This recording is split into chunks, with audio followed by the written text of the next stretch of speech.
all of this being said, how does the placebo effect even work? Like, your drunken uncle could be anywhere in the northern hemisphere for 7 months out of the year, but somehow, as soon as it just gets a little chilly, he teleports to Florida. But nobody knows how he got there. It's just like that. The placebo effect. The placebo effect is a staple in modern medicine testing because of how prevalent this effect is. To summarize the placebo effect, it's essentially just suggestibility. It's your mind believing something to be true and your body kind of following suit. And while that's a bit of an oversimplification, the results of the placebo effect are amazing, but also mysterious. The placebo effect is so strong and so common that anytime a new drug is tested to bring to market, they literally have to test the new drug that's being proposed against a placebo to make sure that the drug is actually effective and not just seeming effective due to the placebo effect. For example, let's just say you're trying to develop a new drug that helps people with stomach pain. Now, let's say for a study, you find 100 people that have frequent stomach pain. You divide this group into 2 smaller groups, a treatment group and a placebo group. All 50 people in the treatment group receive the actual medication you're testing, and all 50 people in the placebo group receive, well, a sugar pill, a placebo,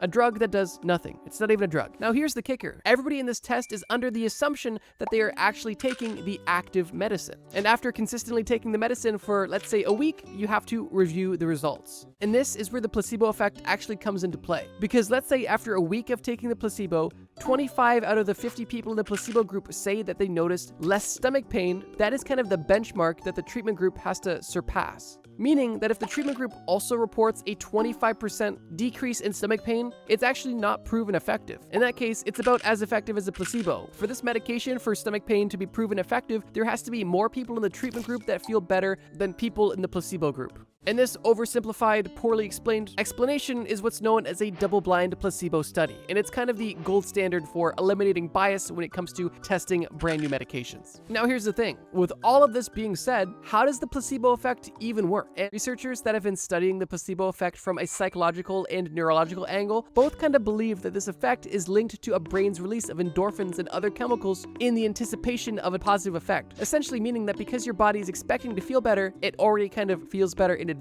But this isn't proven and is really only a going theory. And despite there being literally decades of study on the placebo effect up until this point, the exact mechanisms behind the placebo effect are completely unknown, making one of these staples of modern medicine testing an effective and life-saving mystery.